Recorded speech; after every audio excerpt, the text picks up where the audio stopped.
एक बड़ा सुंदर प्रसंग है। इनका नाम है भक्त रामदास जी। और ये दक्षिण में गोदावरी के किनारे एक कनकावती नाम की नगरी थी, वहां ये रामदास जी रहते थे। ये चतुर्वर्ण के कुल के थे और ये अपने कुल परंपरा के अनुसार जो गृहस्थी की सेवा है वही सेवा करते थे। अत्यंत दैन्य और अत्यंत गरीब, सीधे पूरे शरीर में ठीक से पहनने के लिए वस्त्र भी नहीं थे, खाने के लिए कोई ऐसी व्यवस्था नहीं थी। अगर आज वो सेवा न करें जो उनके कुल की है तो दूसरे दिन उनके यहाँ रसोई नहीं जलेगी, ऐसी कोई अन्न की भी व्यवस्था नहीं थी। रोज का रोज कमाना और अपने परिवार का भरण पोषण करना, आए हुए अतिथि की सेवा करना, और सत्संग से बड़ा प्यार था उनको। ये दंपति एकमात्र केवल भगवद आश्रित, कोई संपत्ति नहीं, किसी भी तरह का किसी से कोई व्यवहार नहीं, क्योंकि व्यवहार लोग धनी मानी से करते हैं, गरीब अकिंचन से नहीं करते हैं। इनके एक लड़का था और ये सदैव अपने कुल की जो सेवा है वो जूता गांठने की, वो बीच बाजार में जाके बैठते, किसी के फटे पुराने जो पादुका है उसको सिलते, या कहीं ऐसा संयोग बन जाता तो नई पादुका बना के बेचते, जो उससे मिलता उससे अपने परिवार का पोषण करते और सत्संग जाते। ये बड़े महिमा की बात है। जब कहीं सत्संग में रुचि होने लगे तो समझ लेना कि अब प्रभु आपके ऊपर बरस पड़े हैं। सत्संग में रुचि होना अर्थात भगवत प्राप्ति का मार्ग खुल गया है, क्योंकि सत्संग सुनने वाले को निश्चित निश्चित अविद्या का नाश करके भगवत अनुराग की प्राप्ति होती ही होती है। सत्संग से विवेक प्रकट होता है, विवेक जो है मोह का नाश कर देता है। सत्संग में सबसे पीछे जाके बैठते और जो वैष्णव भगवत चर्चा करते, ये उनके मुख की तरफ ताकते रहते। कोई पढ़े लिखे तो थे नहीं, तो जो बात समझ में आती नहीं तो बस सुनते, और जब भगवान नाम कीर्तन होता तो नाचने लगते। उनका साहस भी नहीं हुआ कि उन वैष्णव से कह सके कि आप हमें दीक्षा दीजिए। बस सत्संग में जो नाम कीर्तन होता उसी नाम को उन्हें पकड़ लिया, बस मन में बार बार कृष्ण गोविंद ऐसा बोलते। और एकांत में वो कभी कभी पुकार उठते हृदय से, हे हरि मैं जैसो तैसो तेरो।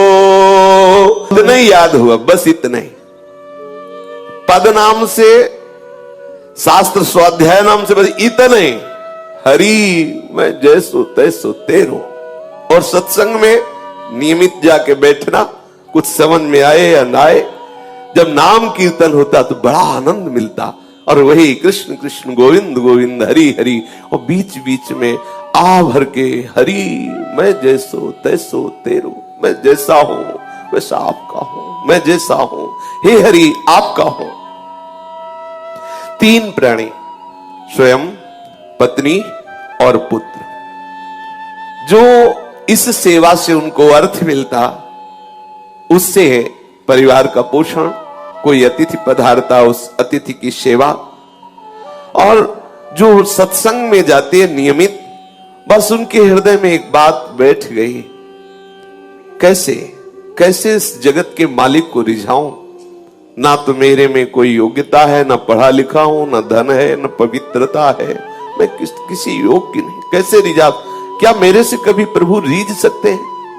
बिल्कुल अनपढ़, कोई शास्त्र का ज्ञान नहीं, कोई पवित्रता का ज्ञान नहीं, कोई पद्धति का ज्ञान नहीं। आप देखिए, प्रभु केवल भक्ति से प्रसन्न होते, जानते भी नहीं हो कि भक्ति किसे कहते हैं। आगे इनके प्रसंग में देखिएगा, एकदम भोले भाले, जानते भी नहीं कि भगवान की कोई भक्ति भी होती, बस सत्संग में पहुंच जाना। जैसे सत्संग हो रहा है, पहली बार गए, बैठ गए, अच्छा लगा, क्योंकि सत्संग का एक जो वातावरण होता है, कोई कितना भी अज्ञानी विषय जीव हो, उसके हृदय को परम शांति, शीतलता, तभी नींद आ जाती है। अगर वो किसी को नींद ना आती हो तो सत्संग में बैठ जाओ, इंद्रियों को विश्राम मिलता है। भले वो सोच समझ ना हो तो भी उसको विश्राम मिल जाएगा, वो नींद में चला जाएगा। अगर वो सतोगुणी है, भगवत भक्त है, तो भाव में चला जाएगा। और अगर उसकी पहुंच नहीं हुई भाव में तो वो विश्राम को प्राप्त होता है, समस्त इंद्रियां सुखद अनुभव करने लगती हैं, धीरे धीरे विवेक बढ़ता है। अब वो बीच बीच में जैसे जूता गांठ रहे तो बीच बीच में एकदम रुक जाते और पुकार उठते, हरि मैं जैसो तैसो तेरो, हरि मैं जैसो तैसो तेरो। कैसी बढ़िया बात, इससे बढ़कर कोई बात ही नहीं, कोई बात ही नहीं। मैं जैसा हूं आपका हूं हरि, मैं आपका हूं जैसा। बस बार बार कृष्ण गोविंद कृष्ण गोविंद कृष्ण गोविंद, बीच बीच में आह भर कर हरि मैं जैसा हूं आपका हूं, हरि मैं जैसो तैसो तेरो। ये बात उनको इतनी प्यारी लगी, हरि मैं जैसो तैसो तेरो। अब ये इसी को गुनगुनाते, सदैव इसी को गुनगुनाने लगे, हरि मैं जैसो तैसो तेरो। निरंतर इस पंक्ति को गुनगुनाना और वो अपने कार्य को करना। उनके हृदय में इस पंक्ति का मर्म उतरा। जो हम बोलते हैं, जो हम सुनते हैं, वही मनन होता है। जो मनन होता है वही हमारे अनुभव का विषय बन जाता है। जैसे हम विषय वार्ता सुने, विषय वार्ता बोले, विषय चिंतन करें तो हम विषयी हो जाते हैं, कामी हो जाते हैं। यदि हम नाम कीर्तन सुने, गुण कीर्तन सुने, उसी का गायन करें, उसी का चिंतन करें तो हम भक्त हो जाते हैं, हम भगवत प्रेमी हो जाते हैं। तो वो बार बार इसी का गान करते हुए, इसी का चिंतन करते हुए इसके मर्म को प्राप्त हो गया। मर्म को प्राप्त होने का मतलब भगवत संबंध हृदय में आ गया। मैं हरि का हूं, हरि मैं जैसो तैसो तेरो। ये पंक्ति गुनगुनाना सचमुच चमत्कार हो गया। उसके मन की स्थिति का परिवर्तन इस सूत्र ने कर दिया। हरि मैं जैसो तैसो तेरो। प्रभु तो भाव के भूखे हैं, वे श्रद्धा रहित, प्रेम रहित, अपनापन रहित कोई वेद मंत्रों का कितना भी उच्चारण करे, कितना भी पाठ करे तो उसका पुण्य होगा, भगवान थोड़ी प्रसन्न हो जाएंगे। प्रभु तो केवल केवल भाव, आपके आंतरिक भाव को स्वीकार करते हैं। रामदास जी का एक विशुद्ध सरल भाव, हरि मैं जैसो तैसो तेरो। कभी कभी वो आंसू बहाते हुए ये गान करने लगते, हरि मैं जैसो तैसो तेरो। अब एक दिन की बात कि एक चोर मंडली किसी धनी मानी भक्त के घर में गई, जो गृहस्थ भक्त होते हैं, खूब धन संपदा थी। तो उनके यहां शालीग्राम भगवान सिंहासन में थे, और सिंहासन स्वर्ण का था, छत्र भी स्वर्ण का। तो चोरों ने सब कुछ चुराया, सिंहासन छत्र सहित तो शालीग्राम भी चुरा लिए। तो सिंहासन और छत्र तो बेचने के काम में आ गया, शालीग्राम भगवान उनके किस काम के। तो उसने स्वाभाविक जिसके बट में पड़े थे सिंहासन और छत्र, और भी सब सामग्रियां थी जो आपस में बांट ली थी। उस चोर ने विचार किया कि ये पत्थर हमारे किस काम में आएगा। तो जा रहा था तो देखा बाजार में वो जूता गांठ रहे थे रामदास जी। भाव में बार बार ऐसे गांठते गांठते रुक जाते हो, हे हरि मैं जैसो तैसो तेरो। कैसी रसमयी स्थिति, आहा। अब वो चोर विचार किया कि वो जैसे जूता गांठने में कुछ ज्यादा हो जाए, धागा या चमड़ा, तो उसे काटने के लिए उनके पास जो औजार होते हैं उनको पत्थर से घसते हैं। तो उसने विचार किया कि पत्थर ये मेरे काम में तो आने वाला नहीं, क्योंकि उसके अंदर कोई भाव ही नहीं था कि भगवान है। तो उसने रामदास जी से कहा कि सुनो, हमें अगर तुम जूता दे दो तो तुम्हारे घसने के लिए हमारे पास एक बहुत चिकना पत्थर है, हम दे दे। तो रामदास जी ने जो नए जूते बनाए थे वो उसे दे दिए, बिल्कुल सरल स्वभाव के भोले भाले भक्त, और वो शालीग्राम भगवान उनको दे दिए, और ये कह के दिया कि पत्थर तुम्हारे घिसने के काम में आएगा। अब वो देखा तो कि ये चिकने हैं, पर जब उसमें अपना वो औजार घसा तो और बढ़िया धार निकली उसकी। उसको लगा चलो जूते के बदले में अच्छा पत्थर मिल गया, बढ़िया है। अब वो उसमें घिसता और कभी कभी आंसू बहाते हुए, हे हरि मैं जैसो तैसो तेरो, देखो सूक्ष्मता की बात है, उसके आंसू गिरते शालिग्राम में। अब जब जोर से घसना होता तो हाथ में रख के थोड़ी घसते बनता है, फिर वो कुछ और मुद्रा होती है। इसमें स्पष्ट लिखा हुआ है वो मुद्रा। दोनों चरणों के बीच में शालिग्राम जी को फंसा के फिर घसते। आप जरा देखिए भाव का विषय कैसा होता है। अब वो हृदय में बड़ा आनंद मिलता, क्योंकि भगवान चक्र चिन्ह से चिन्हित शालिग्राम भगवान को इससे कोई मतलब नहीं है। ये तो क्या कर रहे हैं, बड़े बड़े रिझवार, बड़े लीला बिहारी है। अब चोर के द्वारा दिए हुए शालिग्राम का यहां ये प्रयोग हो रहा है। दूसरे की पादुका गांठना, उसमें धागा बढ़े तो उससे जो काटते हैं वो यंत्र उनका, उसको उसमें रगड़ते। ये एक दिन कोई पंडित जी अपनी पादुका ठीक कराने आए, तो जब दृष्टि गई तो उन्होंने देखा कि अरे ऐसे शुभ चिन्हों से युक्त जिसमें चक्र का चिन्ह बना हुआ है, ऐसे चिन्ह से युक्त तो साक्षात शालिग्राम है। ब्राह्मण ने कहा तुम्हारी बुद्धि मारी गई है, ये तुम क्या कर रहे हो? तो उन्होंने कहा अपने पत्थर से अपने औजार की धार निकाल ले। तो ब्राह्मण समझ गया मूढ़ आदमी, इससे क्या बात करे। तो उनका तुम जितने रुपए चाहो मैं तुम्हें रुपए दूंगा, ये पत्थर हमें दे दो, ये पत्थर हमें बहुत आवश्यक है, दे दो। समझा कि इसको समझाएं कि भगवान है, तो इसके क्या समझ में आएगा जब ऐसी हालत है कि दोनों पैर रखकर फिर इसमें अपना औजार घिसता है। ये तो साक्षात शालिग्राम भगवान है। ब्राह्मण ने सोचा कि जैसे बंदर को हीरा मिल जाए तो क्या जाने, ऐसे ही क्या जाने बेचारा। उन्होंने कहा कि तुम जितना रुपया चाहो मैं तुम्हें दे सकता हूं, तो ये हमें पत्थर तुम दे दो। मुझे अच्छा लगा, ये पत्थर मुझे दे दो, इसलिए मैं ले रहा हूं। अब उसने कहा कि मेरे तो बहुत काम में आए हैं ये पत्थर, लेकिन तुम्हारी इच्छा है तो मैंने ना पैसे दे के लिए हैं और ना तुमसे पैसे लेना है, आप ले जाओ, कोई बात नहीं है। ब्राह्मण ये सुन करके आनंदित हुआ और उसने वो शालिग्राम भगवान ले लिए।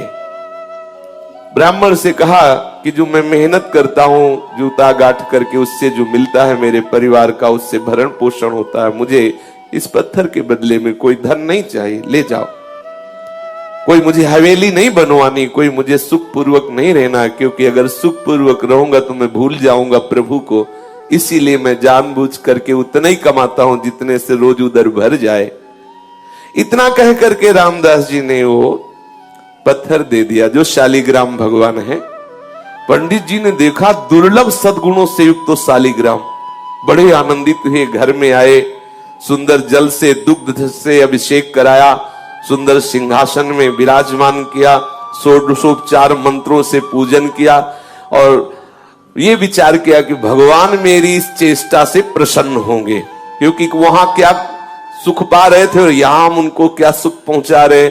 मंत्रों से उच्चारण करना, पंचामृत से स्नान कराना, तुलसी जी ऊपर विराजमान करना, आदि आदि जो पद्धति से सेवा पूजा है। अब पंडित जी की इस प्रकार की सेवा पूजा से ठाकुर जी असंतुष्ट हो गए। अब लियो कैस न जाने कौन से गुण पर दया निधि रीझ जाते हैं।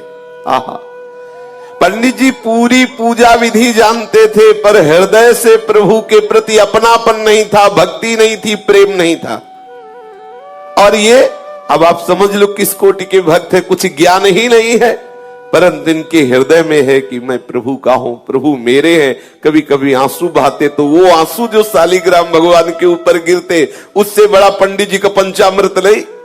और जो आह भर के पुकारते कृष्ण कृष्ण गोविंद गोविंद हे हरि मैं तेरा, इससे बढ़कर वेद मंत्र अच्छे नहीं लगे ठाकुर जी को। ठाकुर जी ने स्वप्न में एक वैष्णव का रूप धारण किया और उन ब्राह्मण से कहा कि तुम सीधे हमको उन रामदास के पास पहुंचा दो। हाँ, कहा कि ये तुम्हारा षोडशोपचार पूजन, ये पंचामृत अभिषेक और ये तुम्हारा सिंहासन में विराजमान करना मुझे बिल्कुल अच्छा नहीं। मुझे उसकी सूखी रोटी और आह भरी पुकार ने खरीद लिया है, मुझे वहीं पहुंचाओ। अब जब स्वयं स्वप्न में भगवान ऐसा आदेश कर रहे हैं तो उसके तो होश उड़ गए ब्राह्मण के कि हम तो जिसे समझते थे कि वो तो अनपढ़ है, गंवार है, प्रभु इतना उसे प्यार करते हैं।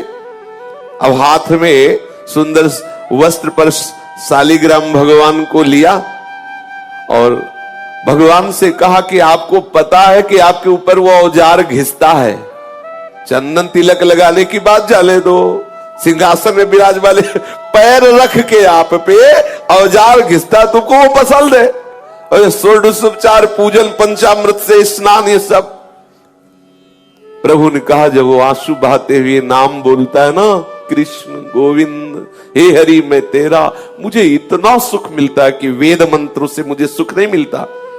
और जब वो मेरे ऊपर पैर रखता है तो मुझे ऐसा लगता है वो आत्मसमर्पण कर रहा है पूरा। ये यही है, इनसे कौन पार पावे?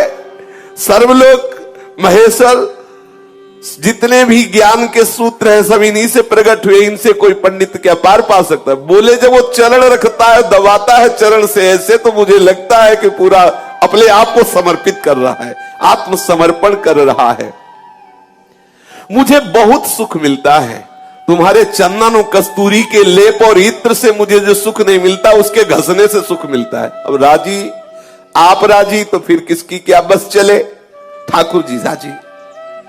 अब वो जो ब्राह्मण था जिसको एक गर्व था कि मैं ऊंचे कुल में हूं और मैं पूजा का विधान जानता हूं, मेरी दासता से, मेरी पूजा से शालिग्राम भगवान प्रसन्न हो जाएंगे, आज वो बहुत दैन्य हुआ कि मेरे दुर्भाग्य की आज तक मुझे वो प्राप्त नहीं हुआ जो रामदास को प्राप्त है, क्योंकि स्वयं ठाकुर जी वहां जाना चाहते हैं। ये विचार करके शालिग्राम को लेकर के रामदास जी के घर जाना निश्चय किया उसने, और मन में बहुत जलता जा रहा था कि मैं ब्राह्मण तो हूं लेकिन आडंबरी हूं। मेरे अंदर वो बात नहीं आई जो उस दैन्य भक्त रामदास के हृदय में आई। बार बार शालिग्राम को हृदय से लगा के विकल होकर कहने, देखो ये है किसी भी तरह से भक्त का संग हो जाए, किसी भी तरह, ये रामदास जी के दर्शन की, देखो ये दर्शन का प्रभाव। अब वो दैन्य होके जा रहा है, क्या प्रभु कभी मेरे भी हृदय में भाव आएगा? जैसी रामदास की भक्ति से आप प्रसन्न, क्या कभी मेरे अंदर भी भक्ति आएगी? मेरी पूजा आपको पसंद नहीं तो प्रभु मेरे को भाव दे दो जिससे मैं रामदास जी जैसी भक्ति कर सकूं। अब आई बात, ये ब्रह्मणत्व का अभिमान, वेद ज्ञान का अभिमान धूर धूषरित हो गया। इसीलिए लिखा है, तिनकी संगति रहत जाति कुल मद सब नंसई। भगवत प्रेमी महात्मा का संग होते ही जाति का अभिमान, कुल का अभिमान, विद्वता का अभिमान, ये सब नष्ट होने लगते। देखो नष्ट हुआ अभिमान। अब वो डरा हुआ सा ब्राह्मण शालिग्राम भगवान को एक कपड़े में रख करके रामदास जी के घर आया और देखा तो होश उड़ गए। रामदास जी के आंखों से आंसू चल रहे हैं, बार बार मुख से निकल रहा है, हरि मैं जैसो तैसो तेरो, हरि मैं जैसो तैसो तेरो। मलिन वस्त्र है, फटे पुराने कपड़े हैं, शरीर में अपने आप अनुभव हो रहा है कि कितनी कृष्णता है, क्योंकि खान पान की सामग्री उचित है नहीं। और अब ये जो रोग बढ़ा है, हरि मैं जैसो तैसो तेरो, ये ज्यादा काम नहीं करने देता। क्योंकि मन में जब आनंद की उन्मत्तता होती है तो कौन बाहरी लोगों से बात करे, कौन बाहर जाकर के बैठे जिससे चार लोग आके खड़े हो। वो एकांत घर में बैठे बस बार बार पुकारना अच्छा लगता। उसको ये भी पता नहीं कि भक्ति है, ये भी पता नहीं, बस बार बार हृदय में यही अच्छा लगता, कृष्ण कृष्ण गोविंद गोविंद, हे हरि मैं जैसो तैसो तेरो। आंसू की धार बह रही है, धीरे धीरे वही गीत गा रहा है, हे हरि मैं जैसो तैसो तेरो। ये ब्राह्मण गए, जब देखा तो बोले ओहो धन्य है, धन्य है, तुम्हारे माता पिता को धन्य है रामदास, तुम तो बड़े महात्मा निकले। हम तो समझ ही नहीं पाए कि तुम्हारी ऐसी ऊंची स्थिति है, तुम्हारे अधीन भगवान है। अब वो धीरे धीरे उसके नेत्र खुले, वो अपने भाव से बाहर आया। तब उन्होंने कहा कि ये जिन पर तुम पत्थर समझ करके अपना औजार घिसते थे, औजार नहीं, मैं उस समय बताया नहीं, ये साक्षात शालिग्राम भगवान है, त्रिभुवन पति स्वरूप में विराजमान है, सारे विश्व के स्वामी हैं, घट घट में विराजमान है, सबकी गति है, सबके आश्रय है, इनके शरणागति होने से जीव बंधन मुक्त हो जाता है।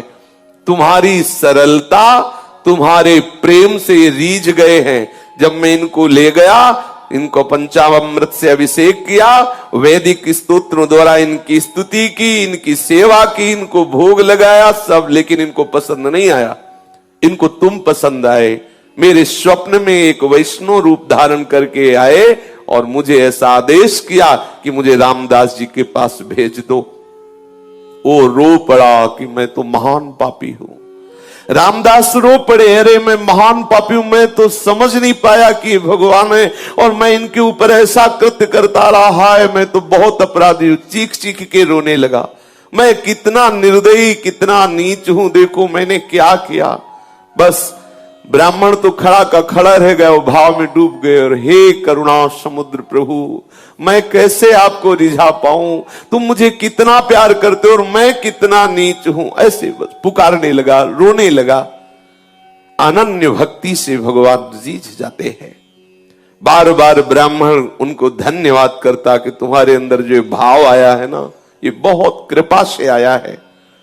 ब्राह्मण के वचन सुनकर के रामदास के हृदय में थोड़ी शीतलता आई। ब्राह्मण के चरणों में नमन किया। जो ही ब्राह्मण गया तो शालिग्राम की वो मूर्ति लेकर हृदय से लगाया और खूब रोने लगे। प्रभु मैं जान नहीं पाया कि आप भगवान हो, आप शालिग्राम भगवान हो। घर में ले गया, फटा पुराना जो भी कपड़ा हो ऐसे बिछाया, आसन पर शालिग्राम रखे और जो रूखा सूखा उसके घर में होता ठाकुर जी को भोग लगाता और गदगद कंठ से प्रभु को पुकारता। कई दिन ऐसे सेवा के बाद उसके हृदय में बात आई कि यदि तुम भगवान हो, मैं तो जानता नहीं, पंडित जी कह गए, मैं तो नहीं जानता कि तुम शालिग्राम भगवान हो, यदि तुम भगवान हो तो मुझे दर्शन दो। जब आप इतना प्यार हमसे करते हैं कि उनके घर तुम्हें रुका नहीं गया और तुम वहां से वापस आए हो, तो प्रभु मैं दीन हूं, मैं नीच हूं, मैं अज्ञानी हूं, मैं दुर्जन हूं, मैं पतित हूं, लेकिन हूं तो प्रभु आपका ही। प्रभु आप जानते हैं कि रात दिन मैं चमड़े का कार्य करता हूं, मुझ में कोई पवित्रता नहीं, कोई सदाचार नहीं, और ऐसे पवित्र ब्राह्मण के यहां से आप आए तो मुझे लगा कि आप मुझसे प्यार करते हैं।